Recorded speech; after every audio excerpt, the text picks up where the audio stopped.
दोस्तों आज हम आपके लिए लेकर आए हैं एक बेसिक सा क्वेश्चन, लेकिन बहुत ही इंपॉर्टेंट क्वेश्चन है। बहुत सारे लोगों ने इसके बारे में क्वेरी किया था। तो आज हम आपको बताने वाले हैं कि एसआईपी में आप कितना पैसा निकाल सकते हैं, कब निकाल सकते हैं और कैसे निकाल सकते हैं, कैसे पैसा आपके बैंक अकाउंट तक पहुंचेगा और कब निकाल सकते हैं, आप कितना निकाल सकते हैं पैसा, सब कुछ ए टू जेड बताएंगे एक शॉर्ट वीडियो में।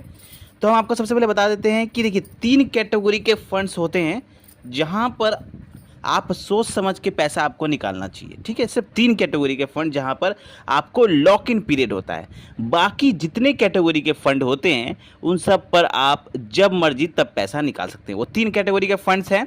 Number 1 ELSS tax saving fund. जो टैक्स सेविंग फंड होते हैं उसमें लॉक इन पीरियड 3 साल का रहता है। मतलब जब आप उसमें इन्वेस्टमेंट करेंगे उस फंड में, उस कैटेगरी के फंड में, तो आप 3 साल के बाद पैसा निकाल सकते हैं।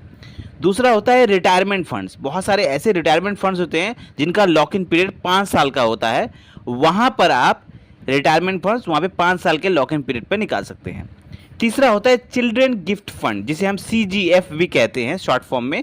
चिल्ड्रन गिफ्ट फंड में भी आप 5 साल या बच्चे के 18 एज हो जाने के बाद ही निकाल सकते हैं पैसा। तो ये जो 3 कैटेगरी के फंड थे, इन 3 कैटेगरी के फंड्स में लॉक इन पीरियड होता है, जिसमें जो आपको सामने दिख रहा होगा कि ये तीनों फंड्स में लॉक इन पीरियड होता है इनके रेस्पेक्टिव टाइम के हिसाब से। बाकी जितने भी फंड्स होते हैं, चाहे आप स्मॉल कैप फंड्स की बात करें, आप लार्ज कैप फंड की बात करें, आप इंडेक्स फंड की बात करें, आप मिड कैप कैटेगरी के फंड की बात करें, चाहे आप PSU फंड की बात करें, आप किसी भी टाइप के फंड की बात करें, ये 3 फंड्स को छोड़ के बाकी सब फंड में कोई लॉक इन पीरियड नहीं होता। आप जब मर्जी तब पैसा आप निकाल सकते हैं। ठीक है, पहला बात कितना निकाल सकते हैं आप। चलिए दूसरी बात करते हैं, आप कितना भी पैसा निकाल सकते हैं। सपोज करिए अगर आपका टोटल इन्वेस्टमेंट अगर 4-5 सालों में 4-5 लाख रुपए हो चुका है, तो आप चाहे तो आधा पैसा निकाले, आप चाहे तो 1000 रुपये निकाले, आप चाहे तो पूरा का पूरा पैसा निकाले। ये डिपेंड करता है आप पर कि आप कितना पैसा निकालना चाहते हैं। आपकी जितनी मर्जी आप उतना पैसा निकाल सकते हैं। ठीक है, और आप कब निकाल सकते हैं, जैसे कि सपोज करिए अगर आपने इन्वेस्टमेंट किया, तो आप इन्वेस्टमेंट करने के बाद जब आपका इन्वेस्टमेंट हो चुका है उसके 3 दिन बाद भी पैसा निकाल सकते हैं।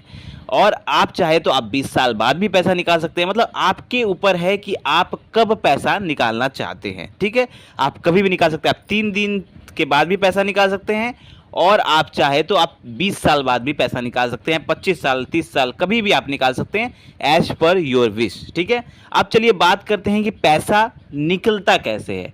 तो सपोज करिए 2 तरीके हैं। अगर आप ग्रो ऐप से इन्वेस्ट करते हैं या किसी ऐप के थ्रू करते हैं, जैसे बहुत सारे ऐप है, आप स्टॉक एंजल वन, फोन पे, ET मनी, तो इस टाइप के जो ऐप्स है जहां पर आप SIP करते हैं, तो आप किसी भी अगर ऐप के थ्रू करते हैं तो वहां पर आप उस ऐप में जाकर आपको जिस फंड में आपने इन्वेस्ट किया है उस फंड में जाएंगे, और वहां पर एक रिडेम्पशन का बटन होता है।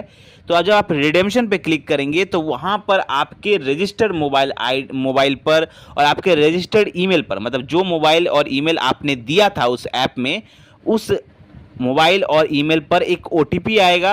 और जब आप वो OTP बता देंगे, OTP सबमिट कर देंगे, तब जाके आपका रिडेम्पशन प्रोसेस हो जाएगा।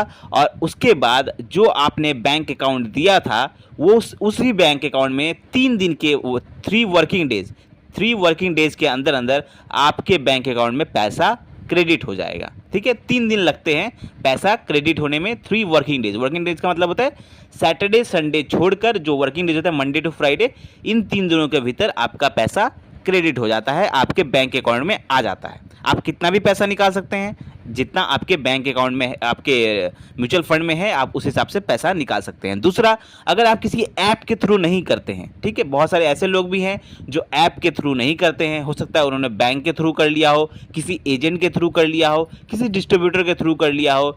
तो इन दैट केस अगर आप किसी एजेंट के थ्रू कर रहे हैं, बैंक के थ्रू कर रहे हैं, तो आप डायरेक्टली एजेंट के पास जा सकते हैं, बैंक के पास जा सकते हैं, और वहाँ पर वो लोग आपको प्रोसेस बता देंगे पैसा रिडेम्पशन करने का।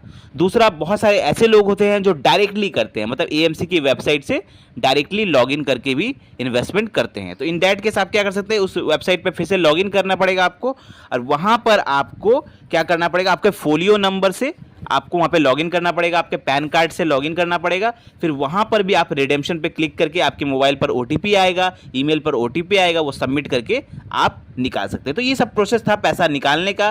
3 दिन लगते हैं वर्किंग डेज में पैसा निकालने में, और आप जब मर्जी तब पैसा निकाल सकते हैं, जितना मर्जी उतना पैसा निकाल सकते हैं जितना आपके म्यूचुअल फंड पर है।